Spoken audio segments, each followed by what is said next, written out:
Marhaban ya Nurul Aini, marhaban, marhaban, marhaban Jadal Husaini, marhaban, marhaban, marhaban ahlan wa sahlan, marhaban, marhaban, marhaban ya khairu da'i, marhaban, marhaban. Allahumma firli dunubi wal'alil jannata ilahi, amin ya Allah. Sallallahu ala Muhammad, sallallahu alaihi wasallam, sallallahu ala Muhammad, sallallahu alaihi wasallam. Jangan lupa klik subscribe, like, dan bunyikan loncengnya untuk mendapatkan video-video terbaru dari kami. Assalamualaikum warahmatullahi wabarakatuh. Waalaikumsalam warahmatullahi wabarakatuh. Alhamdulillahirabbil alamin. Assalatu wassalamu ala Rasulillah wa ala alihi wa ashabihi wa mawalah. La haula wala quwwata illa billahil aliyyil azim.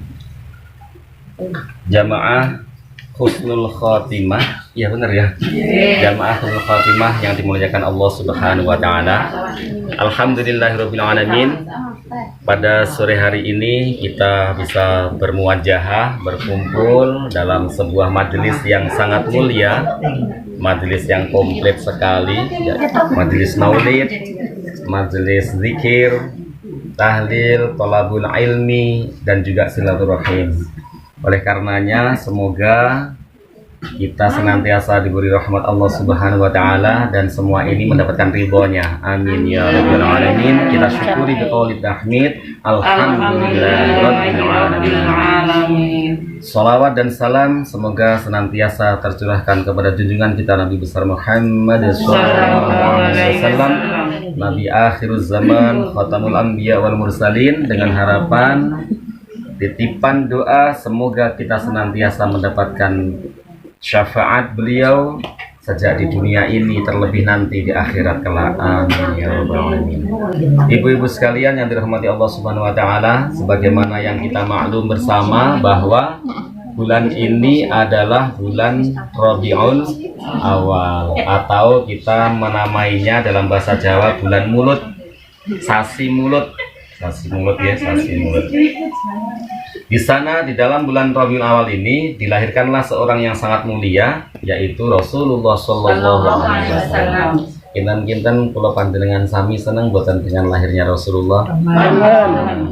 Nabi Isa, Nabi Ibrahim itu saja jauh sebelum Rasulullah lahir sudah mendambakan hadirnya seorang utusan yang dilahirkan di kota Mekkah, yaitu Rasulullah.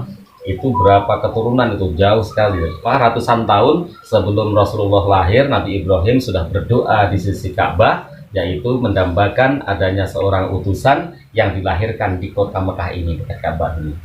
Terus Nabi Isa juga begitu. Nabi Isa itu juga sudah diberikan risalah bahwa nanti akan lahir seorang utusan untuk menyempurnakan agama, yaitu dengan lahirnya Rasulullah. Jadi semuanya sudah tahu bahwa Rasulullah itu atau seorang utusan itu akan dilahirkan oleh Allah Subhanahu wa taala.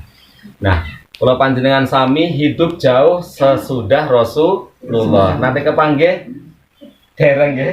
Dereng nate kepanggih. Kalau panjenengan sami sampun nate sowan ziarah mriku. Mugi-mugi ingkang sampun mengke saged sowan malih. Ingkang dereng saged sowan benjing dipun paringi kesempatan saged sowan, saged ziarah teng makam Rasulullah. Sekalian nanti tawaf atau istilahnya umroh. Syukur kalau bisa berhaji bareng-bareng ya, alhamdulillah. Umpama ora iso bareng ya pokoknya kabeh sok komenan, muga-muga ngoten mawon nggih.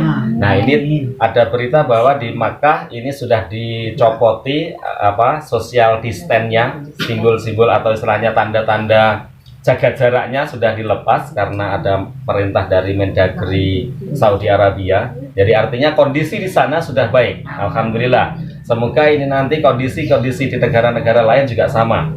Di masjid-masjid kita insya Allah sebentar lagi juga akan dilepas social distance-nya sehingga soft sholatnya menjadi rapat kembali. Artinya corona berarti sudah oke. Alhamdulillahirobbilalamin. Ibu-ibu semuanya dirahmati Allah Subhanahu wa taala, bahwa kita harus memperbanyak bacaan sholawat. Kita harus memperbanyak bacaan sholawat. Loh, kenapa?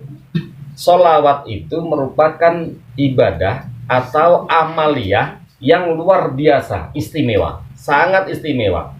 Sebab Allah saja yang menciptakan langit seisinya ini itu juga membaca sholawat. Di tiba-tiba Al-Barzanji itu disebutkan di sana biasanya diawali dengan innallaha wa malaikatahu yusholluna 'alan nabi ya ayyuhalladzina amanu shallu 'alaihi wa sallimu taslima. Masya Allah. Innallaha, ini adalah proklamasi Allah. Allah memproklamirkan dirinya bahwa Allah bersolawat kepada Rasulullah. Tidak hanya Allah, diikuti oleh para malaikat, wa malaikatahu, dan malaikat-malaikat Allah. Semuanya bersolawat kepada Rasulullah. Akhirnya, ya ayyuhalladzina amanu, wahai orang-orang yang beriman, shollu alaihi wa sallimu taslima. Bersolawatlah kalian semuanya kepada Rasulullah. Nah, jamaah rahimakumullah, bagaimana Allah bersolawat, bagaimana malaikat bersolawat, bagaimana kita bersolawat, itu semuanya ada tuntunannya. Tentu solawatnya Allah tidak sama dengan solawat yang kita baca, berbeda. Jadi ada pertanyaan, kalau Allah bersolawat, solawatnya Gusti Allah kepada Rasulullah itu bagaimana? Apakah Allahumma sholli ala Muhammad? Tentu tidak. Solawatnya Allah di sini dimaknai dengan Rasulullah diberikan rahmat dan ridho Allah Subhanahu wa taala. Jadi semua yang dilakukan Rasulullah itu semuanya mendapatkan rahmat dan mendapatkan ridhonya Allah Subhanahu wa taala. Malaikat apakah juga membaca sholawatnya dengan Allahumma sholli ala sayyidina Muhammad? Boten. Malaikat itu membaca sholawat yaitu dengan berdoa, ya Allah semoga Allah memberkati Rasulullah. Jadi doa keberkatan untuk Rasulullah itulah sholawatnya para malaikat. Nah, untuk umat Rasulullah ini sudah dicontohkan. Rasulullah didatangi oleh sahabat, kemudian sahabat minta, loh bagaimana saya cara bersolawat kepada engkau ya Rasulullah? Lalu Rasulullah memberikan contoh, lalu memberikan jawaban, yaitu Allahumma sholli ala Muhammad wa ala ali Muhammad kama shallaita ala Ibrahim wa ala ali Ibrahim. Itu contohnya. Jadi atau yang lebih singkat lagi, sallallahu ala Muhammad sallallahu alaihi wasallam. Itu lebih singkat lagi. Itu simple. Nah, terus kemudian kalau ada banyak sholawat itu pripun? Maksudnya ada sholawat apa yang jenengan hafal? Ada sholawat nariyah, ada sholawat tibil qulub, ada sholawat Jibril, ada sholawat Ibrahimiyah, ada sholawat apa lagi? Nuril Dzati, ada sholawat Tunjiyat. Oh, banyak sekali ya sholawat ya. Itu semua karangan umat-umat setelah Rasulullah. Pripun hukumnya? Nah, ini permasalahannya, bahwa sholawat itu yang diajarkan Rasulullah sallallahu ala Muhammad sallallahu alaihi wasallam. Tetapi kalau kita ingin berdoa, doa itu harus dibarengi dengan sholawat. Akhirnya misalkan kita merasa sakit, kita kena musibah sakit, maka kita berdoa semoga diberi kesembuhan. Nah, doa kesembuhan itu termuat dalam sholawat tibil qulub. Sholawatnya didahulukan, baru dititipi doa. Makanya kalau jenengan lihat YouTube saya, di sana ada sholawat cinta Nabi dengan untaian doa, semoga terhindar dari penyakit-penyakit, semoga diberi keberkahan dalam hidup, seperti itu.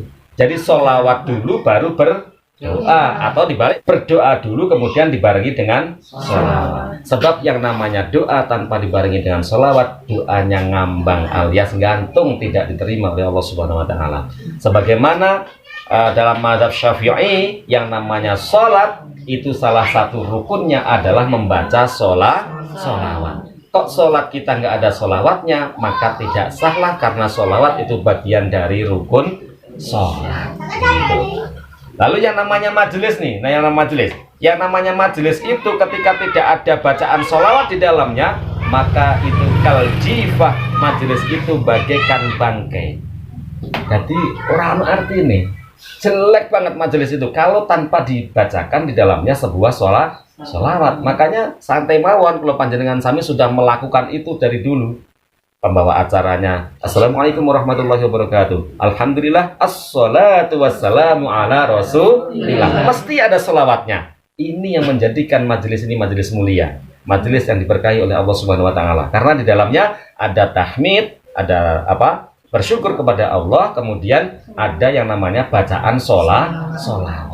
Nah, itu penting sekali. Ini harus dipertahankan, jangan sampai pembawa acara misalkan tanpa membaca sholawat, misalkan harus bacaan sholawat itu harus. Nah, kemudian kalau tidak ada sholawat, sesuatu itu menjadi batal, tidak sah. Apakah hanya sholat? Boten. Termasuk di sana khutbah Jum'ah. Saya jenengan dereng nate Jumatan ya. Dereng nate Jumatan. Nate ya. Nganjing Jumatan. Bagi yang tidak bermasalah. Esek nom Jumatan nah, mungkin jamaahnya bingung malah. Jadi kalau ada orang berkhutbah, apik khutbah. Bismillahirrahmanirrahim. Alhamdulillahirabbil alamin. Ya ayyuhalladzina amanu ittaqullaha haqqa tuqatih.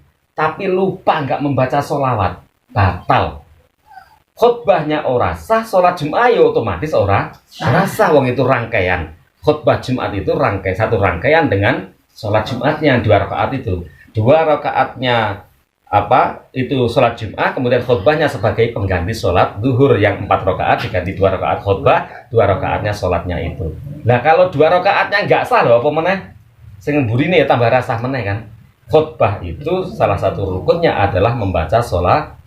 Nah ini makanya ini saking pentingnya sholawat. Kita kembali bahwa innallaha wa malaikatahu yusholluna 'alan nabi. Allah itu dan malaikatnya itu bersolawat kepada Rasulullah. Apa yang tersirat di sini, jamaah rahimakumullah, bahwa ini menunjukkan bahwa makhluk Allah, ya, makhluk Allah dari keseluruhan makhluk yang ada ini, makhluk Allah semuanya, yang paling mulia adalah Rasulullah. Ini terbukti dengan adanya Allah saja membaca solawat. Malaikat-malaikatnya juga bersolawat. Nah, kalau keseluruhannya siapa yang paling mulia? Ya tentu Allah, tidak ada yang lebih mulia daripada Allah. Makanya seluruh makhluk Allah itu bertasbih kepada Allah. Semuanya termasuk Rasulullah bertasbih kepada Allah. Tapi kemudian siapa yang mulia di bawah Allah? Yaitu langsung Rasulullah. Ini luar biasanya. Allah memerintahkan kita untuk berpuasa. Apakah Allah berpuasa? Puasa mboten? Gusti Allah. Mboten dahan, mboten minum, mboten napa, ngono nggih. Ndak puasa. Allah memerintahkan kita sholat. Apakah Allah juga sholat? Mboten. Allah ndak pernah melakukan sholat. Allah memerintahkan sedekah. Ya, tentu Allah tidak bersedekah kan begitu. Tetapi ketika Allah memerintahkan para manusia yang beriman untuk bersolawat kepada Rasulullah, Allah sudah memberikan contoh terlebih dahulu, yaitu Allah juga bersolawat kepada Nabi. Ini kan berarti luar biasa. Nah, solawat itu makanya di sana termasuk ibadah yang tidak tertolak. Ibadah yang tidak tertolak itu yaitu bacaan solawat. Ini haji untuk yang sepuh-sepuh. Mungkin dari kita yang sepuh-sepuh untuk belajar Al-Quran mungkin sudah penglihatannya mungkin terganggu, atau mungkin dari sisi berjalannya mungkin sudah tidak bisa segesit waktu mudanya. Nah akhirnya pas tua seperti ini, sudah berat untuk belajar Al-Quran, maka penggantinya adalah sholawat. Baca aja sholawat, banyak-banyaknya dah. Sak kuatin jenengan baca sholawat. Sebab sholawat ini ibadah yang tidak tertolak. Atau nggak usah banyak-banyak lah. 10 sholawat dalam sehari saja, jenengan sudah didoakan oleh para malaikat. Malaikat Jibril berdoa kepada Allah Subhanahu wa Ta'ala. Dia berjanji di hadapan Rasulullah, "Ya Rasulullah, siapa yang bersolawat kepadamu 10 kali dalam sehari, maka nanti aku akan gandeng tangannya di atas Shiratal Mustaqim seperti halnya kilat yang menyambar." Masya Allah. Padahal kalau kita membayangkan Shiratal Mustaqim yang diceritakan di sana, tajamnya itu lebih tajam daripada silet. Kecilnya lebih kecil daripada rambut. Bagikan rambut yang dibelah menjadi 7 rambut ciri sakmi ini apa namanya dibelah dari itu, Masya Allah. Tapi kita akan digandeng oleh malaikat Jibril, kita diseberangkan di atas Shiratal Mustaqim kalbar seperti halnya kilat yang menyambar. Lalu malaikat Israfil berdoa kepada Allah, dia bersujud kepada Allah dan tidak akan mengangkat kepalanya dari sujudnya sebelum Allah mengampuni dosa-dosa orang yang membaca sholawat 10 kali dalam satu hari. Masya Allah. Lalu malaikat Israel tugasnya apa? Mencabut nyawa. Kita nanti pasti akan dicabut nyawanya. Tapi kalau kita membaca sholawat 10 kali dalam sehari, maka dia berdoa kepada Allah, "Sa'aqbidu ruhuhu," saya akan mencabut ruhnya seperti halnya aqbidu ruhun nabiyyin, seperti halnya saya mencabut dengan lembut ruhnya para nabi. Masya Allah. Lalu yang terakhir malaikat yang namanya malaikat Mikail. Malaikat Mikail ini berdoa kepada Allah, dia akan memberikan minuman dari telaga Kausar. Telaga Al-Kausar, 1 teguk airnya diminumkan kepada makhluk Allah, maka makhluk Allah itu tidak akan haus selama-lamanya. Dan peristiwa ini akan diberikan nanti di padang mahsyar. Bagaimana kita menjalaninya? Kalau kita tidak mendapatkan bantuan minuman seteguk dari telaga Kausar itu, padahal matahari hanya beberapa jengkal dari kepala. Masya Allah. Ini makanya yang sepuh-sepuh tidak ada alasan untuk tidak membaca sholawat. Pertama, karena ini ibadah yang tidak tertolak. Fadilahnya luar biasa. Allah sudah menyontohkan kita untuk membaca sholawat. Nah, Allah saja sholawat, kita itu makhluknya masa orang melu-melu moco sholawat. Nah, membaca sholawat itu dasarkan dengan rasa cinta kepada Rasulullah. Tidak usah dengan mikir apa itu, misalkan aku mau sholawat supaya rezekiku lancar. Ora usah mikir kuwi, iki donya wis. Jenengan iki abot donya apa abot akhirat kan, seperti itu artinya. Jadi artinya kalau kita melakukan sholawat atau melakukan apa itu wiritan-wiritan mung pengen sugih, lah berarti ya awake dhewe oleh ya sugih kuwi. Lah engko ning akhirate piye? Lah mbok ora ngerti. Wong sholawate diwacane mergo pengen sugih. Apa meneh kula panjenengan sami ndonga pakai apa bacaan sholawat, wirid pakai bacaan sholawat pengen sugih, akhirnya tetep melarat umpamane. Ya tambah lara ati jenengan. Tambah akhirnya kapok aku wegah maca sholawat. Lah wong wis diwacane sholawat bendina sedina 1000 kok panggah melarat. Masya Allah. Nah kalau panjenengan sami lek namung berharap di dunia saja, nanti kecelek di akhiratnya, merugi di akhiratnya. Tetapi bacalah sholawat karena ini sebuah perintah Allah Subhanahu wa Ta'ala. Udah titik itu aja. Baca sholawat sepuasnya karena cinta, karena mengharapkan syafaat dari Rasulullah. Man ahabbani kana ma'i fil jannah. Siapa yang cinta terhadap Rasulullah, maka nanti akan bersama saya di surga. Nah, pengen sugih apa pengen bersama Rasulullah di surga? Dua-duanya berarti ya jenengan untuk baca sholawat, kerja sing tenanan, begitu dah, kerja sing jujur, tenanan, insya Allah jenengan ya terkabul apa hajatnya di dunia dan juga terkabul hajatnya di akhirat. Nah, ini ibu-ibu semua yang dirahmati Allah Subhanahu wa Ta'ala. Jadi dalam bulan Maulid ini terutama kita harus mengingat perjuangan Rasulullah Sallallahu Alaihi Wasallam.